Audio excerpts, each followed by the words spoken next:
Shalom. First and foremost, I want to give all honor, all praise, and all glory to Yahweh, Bahashim, Yahushai, Bahashim, Archakwadash. Devil understood elder apostles and bishops of the great millstone that rule well. Peace, blessings, and salutations to the tabernacle of David, the four elect that are scattered abroad across the four winds of the earth. We're now in the so-called new year, 2026, year of the sellouts, agents, and apostasies, or the apostates. And, I'm sure that, the usual suspects that we constantly warn about, they're going to double down, in their willful ignorance, pretending to these prophecies, that we're living to see in these last days. And that's why we're going to continue to stay upon our watch, as the scriptures say. Habakkuk. Matter of fact, let me start with that. Let's go to Habakkuk, the second chapter. Start at the top. There's Habakkuk 2:1. It says, I will stand upon my watch and set me upon the tower, and will watch to see what he will say unto me, and what I shall answer when I am reproved. When the Lord basically gives me the answer, then I'm going to run with it and just tell the people. And the Lord answered me and said, write the vision and write it plain upon tables, that he may run that readeth it. For the vision is yet for an appointed time, but at the end it shall speak and not lie. Though it tarry, wait for it, because it will surely come, it will not tarry. And this is how we measure the times diligently, is by seeking after the signs, the indicators, the tokens, looking at the geopolitical and economic moves that the beast is constantly making, in this major shift into this, new infrastructure, this new global system, which was prophesied. This was seen in the vision of John the Revelator on the Isle of Patmos. He saw into the future, and now we're living in that time. So now that we are living in that time, we're supposed to be standing upon our watch and, witnessing everything. And like it says in Sirach, the 38th or 39th chapter at the top. Let's go to Sirach 30. Yeah, Sirach 39. Starting at 1, it says, but he that giveth his mind to the law of the Most High, and is occupied in the meditation thereof, will seek out the wisdom of all the ancient, and be occupied in prophecies. And it tells you that, and also in Wisdom of Solomon, the 7th chapter, that he makes this knowledge, this wisdom, new in all ages. All right. And that type of wisdom, it makes, it can make you not only a prophet, but a friend of the Most High, So we got to definitely, dig deep. All right. It says, we'll seek out the wisdom of all the ancient and be occupied in prophecies. As a matter of fact, just to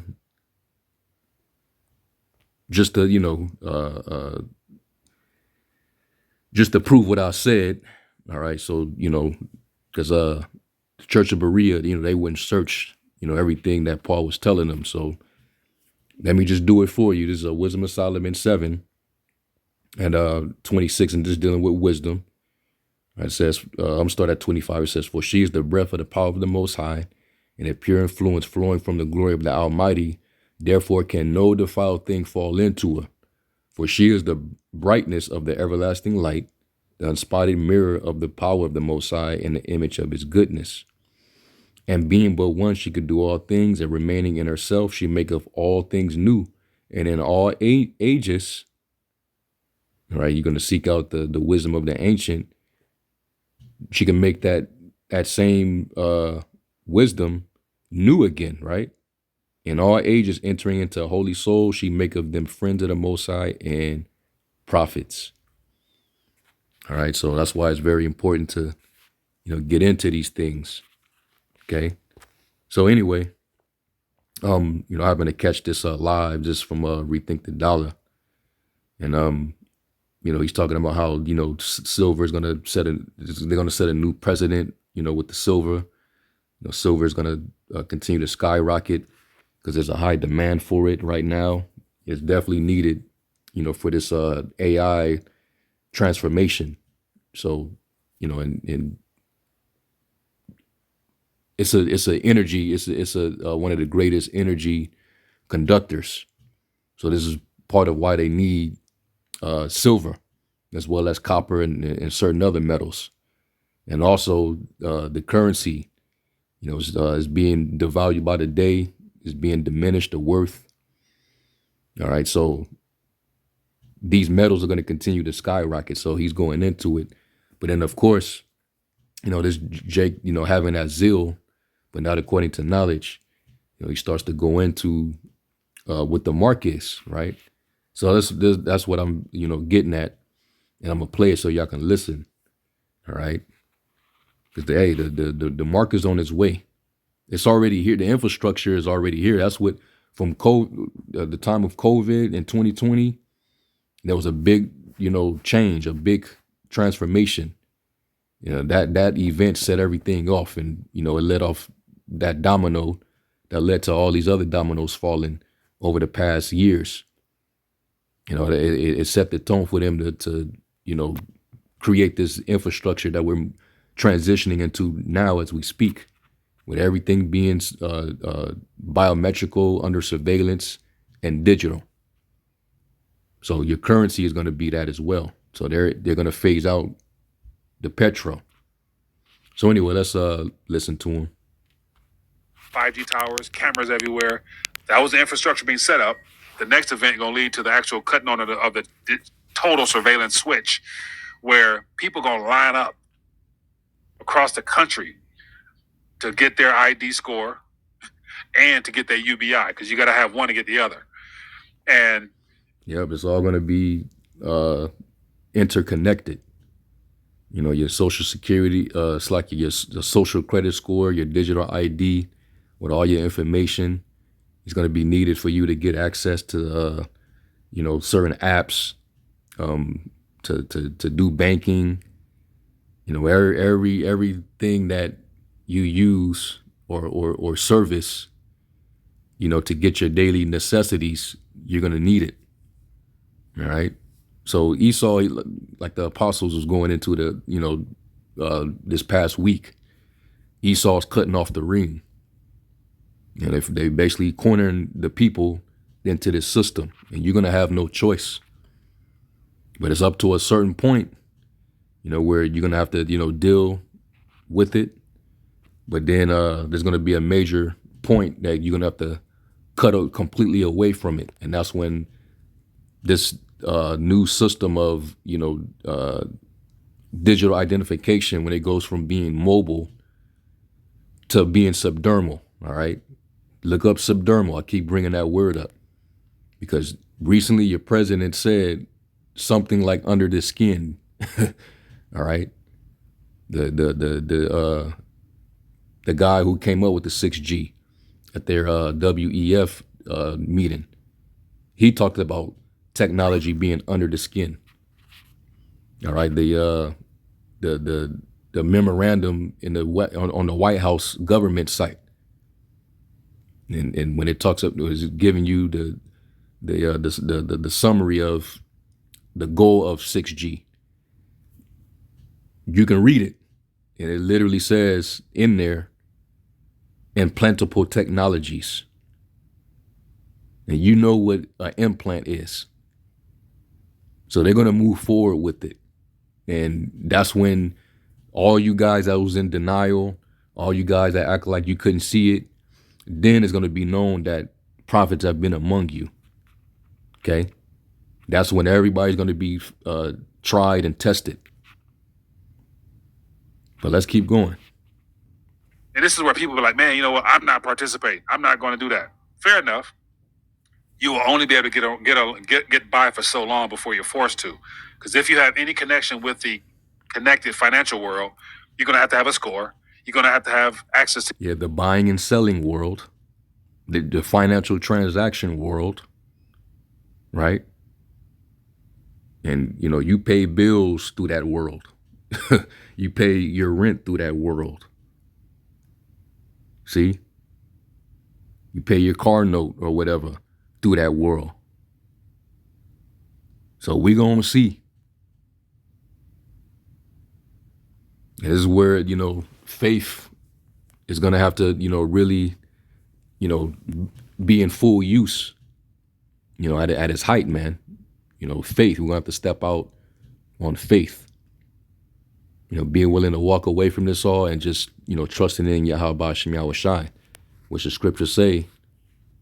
Let me just get that.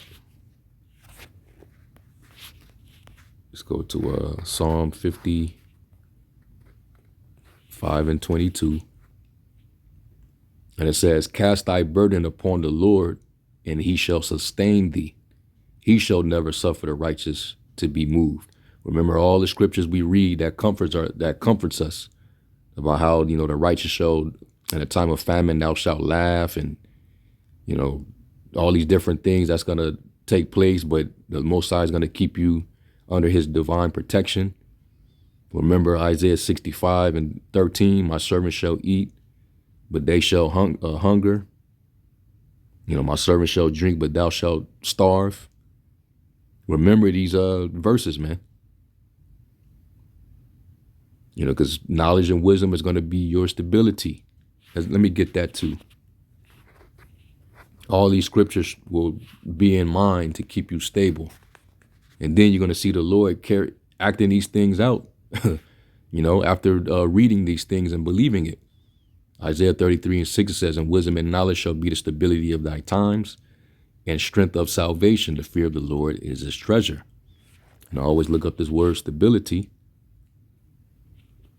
And the word is amawana, going back to the word amawan, which means what? Faith.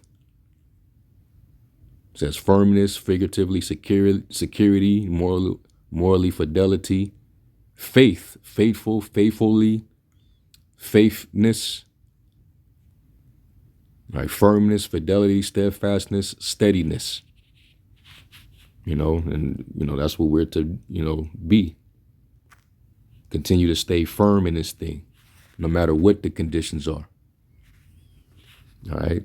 And as long as you know, keep yourself firm, you'll endure. You know, you endure to the end, you will receive salvation. You will be saved. Okay. So let's go back. UBI, therefore, on your phone, an app from the government with some stable coin or CBDC in it. And so once again, there's no way around it because it's inevitable, in my opinion. But then again, that doesn't mean that, you know, by participating, like, you know, you sold out, you gave in. No, you got to do what you got to do to make sure that you and yours are protected. And once again, like people say, oh, the market. Now, I'm gonna let him cook, but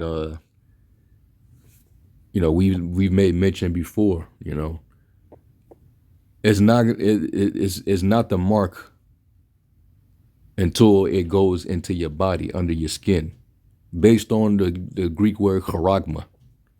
All right, it's gonna be in your forehead or in your hand, basically in your head or in your hand. That's in your body, and that's gonna be your badge of servitude. We always bring up the example of the law of the master and the servant. You know, if a servant, you know, loved his master and wanted to stay in his house and serve him, then what would the master do? He will bore him with an awl so that you can become his permanent servant. Esau is going to try to do the same thing, but it's going to be in digital form. So he's going to put something in you, but it's going to be a digital framework. It's going to link you and connect you to the system. All right, and basically your body is now intertwined. It's joined. You know, like when you join in a marriage, how does a man join in marriage to a woman? by cutting into that woman, joining flesh to flesh. All right. So Esau is going to want to, he's going to try to join you onto the beast via this technology, this micro C hip. Once you put that in your body, you've been biohacked. Now his property, you belong to him. You become his possession. Because now he could control your every move. And everybody's basically controlled, by this monetary system. If you're going, you need to eat, you need to, drink, you need shelter, you need this, you need that. You're gonna have to depend upon this government for everything. And they're already getting the people conditioned through this UBI, where basically they're just, giving you an allowance to live. You got to live off the allowance that they give you digitally. And then they get to control what you can buy, how much you can buy. So there's going to be limitations to everything. So you see what they're doing with the SNAP benefits. They're controlling what you can buy with those SNAP benefits now. Soda and all that junk food, which I actually support that. You jakes are too damn bloated and overweight, buying all that bullshit, with those SNAP benefits. So they cutting that out. So now you better get you some produce. You try to use it to eat right while you got it. But this is all to get you conditioned to the new system. So for the meantime, while it's not going under your skin, if you got to use it, you use it. But once that decree comes out, and now you got to get the implant to continue everything, that's what's going to be the major faith tester. That's when it's all going to, come together. Everybody's going to finally get to see what we've been talking about. But anyway, let's let Jake cook. You got checkpoints to get to. So just because you accept a digital ID, in my opinion, doesn't mean you took the mark. You know what I'm saying? Like, because people are like, because right now it's mobile. It's on your smartphone. You can always, at some point you could dispose of the phone. You can, toss it. You can shut it off, and they won't be able to track you. Put it into your hand. Put it into your arm. Put it into your brain.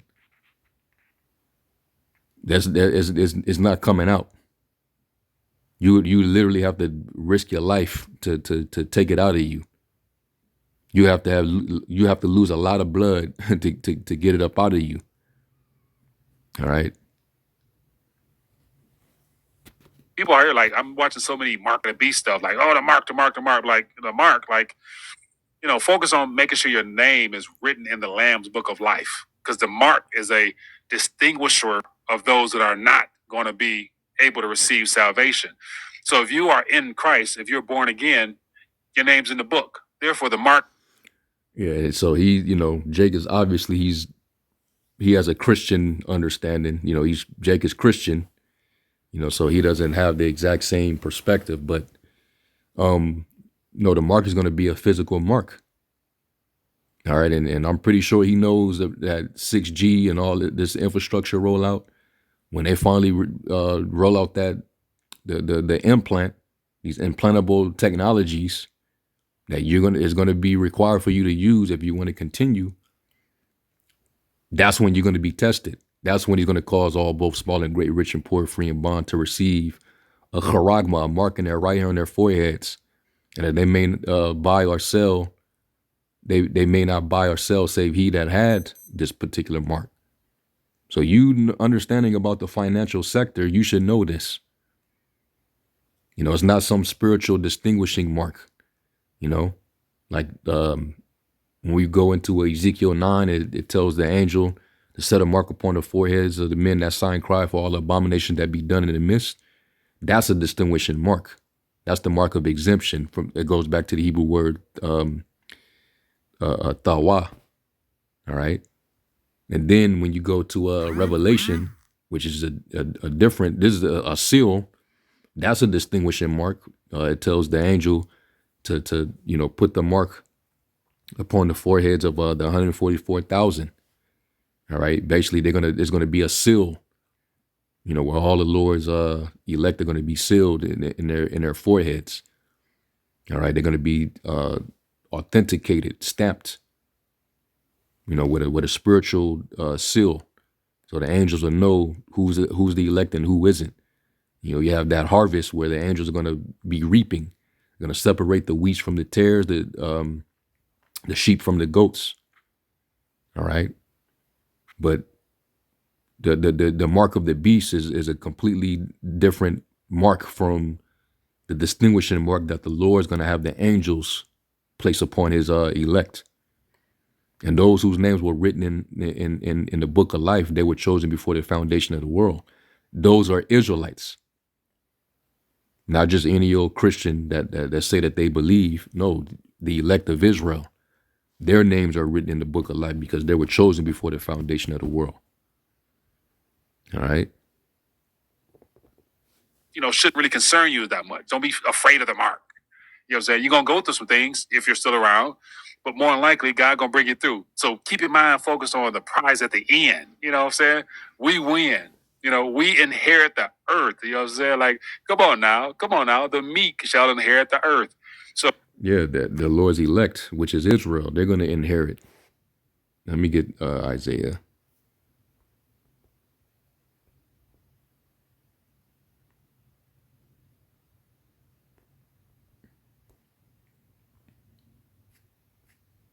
This is Isaiah 60. Yeah, Isaiah 65 and 8. I'll start at verse 6.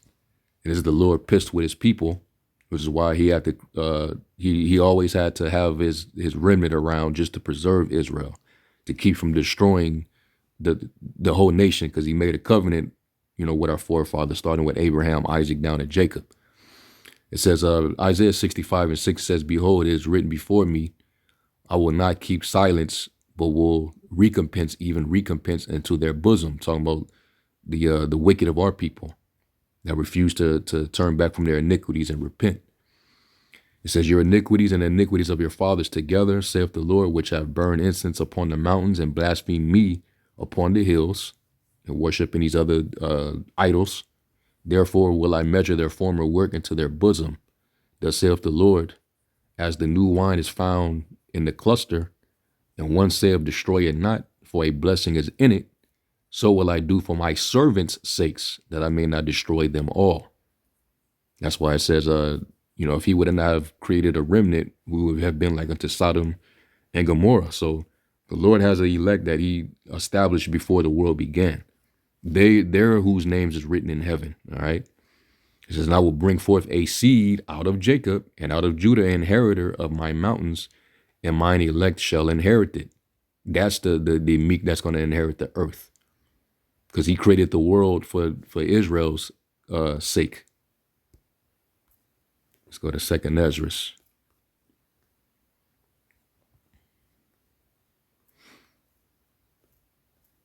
Second Ezra 6 and verse 54, it says, "And after these, Adam also, whom thou madest Lord of all thy creatures, of him come we all, and the people also whom thou hast chosen. And this have I spoken before thee, O Lord, because thou madest the world for our sakes." Israel, the chosen people, he made the world for our sakes. "As for the other people, which also come of Adam, thou hast said that they are nothing, but be like unto spittle." They're in comparison, they're insignificant, right? "And has likened the abundance of them unto a drop that falleth from a vessel." It says, "And now, O Lord, behold, these heathen, which have ever been reputed as nothing, have begun to be lords over us and to devour us." Because, they've been dominating over us. They've been ruling, and we ain't had anything. You tribes, you so-called Negroes, West Indians, you indigenous Hispanics of North, Central, and South America, and you Native American Indians. All right. Esau came over here and, took over. We know the history. We know what he had to do. But it was all according to prophecy. They began to rule over us, made us serve their God, worship their version of the Most High, which is basically them. They put their own face up, and control all the laws and the policies, control over all the resources wherever we dwell, and to devour us, man. We got saturated into, Esau's poisonous wine, his philosophies. Our people became a bunch of freaks, dykes, adulterers, moles. Our people were devoured, man, because they got seduced by the wicked. So the question is being asked, man, like, we're the chosen people, and the world was created for our sake, but look at what happened to us. Why is these things are happening, and how long is it going to endure? That was the question that he was giving the angel, Prophet Ezra. All right. So we're gonna be the ones to inherit the earth. All right. It says, but we, thy people, whom thou hast called thy firstborn, Israel is the firstborn, thy only begotten, and thy fervent lover are given into their hands, and even to this very day, and they refuse to let us go. It says, if the world now be made for our sakes, why do we not possess an inheritance with the world? And how long shall this endure? So that's why there's going to be a remnant of Israelites that maintain their faith unto the end, even at the brink of death. And some of us are even going to be martyred and put to death, but the Lord's going to raise us back up, and we're going to, come back, and we're going to actually inherit the earth. And it's not the way, these Christians think we're going to inherit the earth, because the Lord's going to basically take the kingdom. He's going to take it by force. And you read that in Daniel, the 7th chapter. The saints shall take the kingdom. So what do you think that mean? What does that entails? It is 2nd Ezra 9 and verse 20. It says, so I considered the world, and behold, there was peril because of the devices that would come into it. And I saw and spared it greatly. And that world is the cosmos of Israel, Yasharallah. And have kept me a grape of the cluster and a plant of a great people. And like it said in Jeremiah, the 2nd chapter, the Lord planted us to be a noble vine unto him, but they become a degenerate plant of a strange vine to him. So because of that, verse 22, let the multitude perish then which was born in vain. The ones that became degenerated, all right, that just, they became just completely vain, like the heathen, worshiping idols and with no chance of turning back and repenting. Like our people, they find a justification in the directions that they go into. Like it says in Proverbs, the way there's a way that seemeth right unto a man, but the inner of are the ways of death. Like you can't get a nigga that's been deeply seeped into the world of Islam and speaking fluent Arabic. You're not going to get away in the way of him and his Allah. So a dude like that, he's born in vain. All right. Same with these plantation Christians worshiping a Edomite, blue-eyed, recessive gene Edomite, stringy hair, long hair, recessive, translucent devil. That's what they worship. That's what them Nigerians are dying over in Africa. It says, let the multitude perish then which were born in vain, and let my grape be kept, and my plant, for with great labor have I made it perfect. And that's the Lord's elect. I have created 7,000 men that will not bow their knee to the image of Baal. And then when you read Revelation 14 about the 144,000,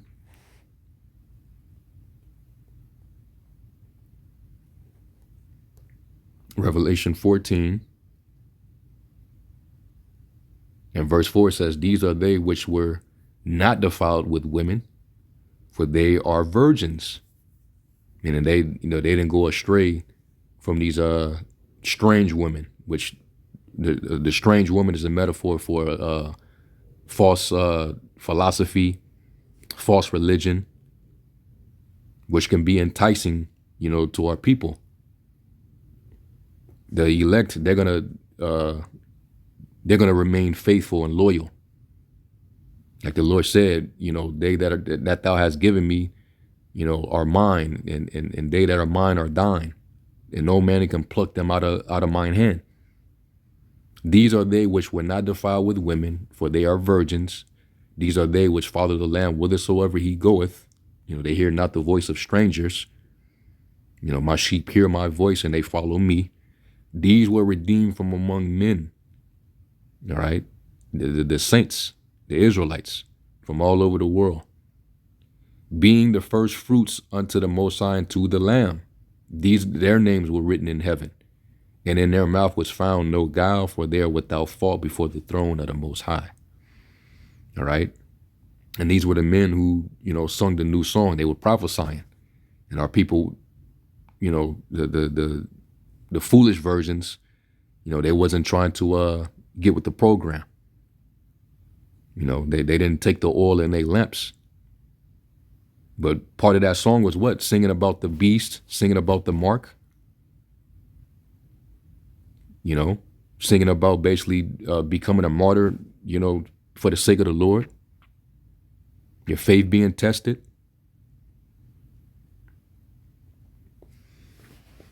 So yeah. And these same men they're gonna be given a victory over this. So what Esau is doing right now, he thinks he's succeeding, but the victory is already set in stone. The game is already rigged in the favor of the Lord's chosen. All right, so I hear where Jake is coming from, but to be more on point, that mark is going to be a physical mark. And Esau's going to he's going to corner everybody into this system until he finally rolls it out. That's when you're going to have to take that stand and trust in Yahweh B'Shem Yahweh Shai, man. To the point of, being persecuted, being X'd out of society, which is going to be a very hard thing to do. But through much tribulation shall we enter into the kingdom. So, that's pretty much my response to this. He's still going live. All right, but yeah, man. 2026. The year of all these sellouts and spies, agents, apostates. It's going to continue. The Lord's also going to make things more known and manifested and revealed at the same time, man. So let's keep our eyes open. All right, with much prayer. And with that, I'm going to give all honor, all praise, and glory to Yahweh B'Shem Yahweh Shai. Shalom.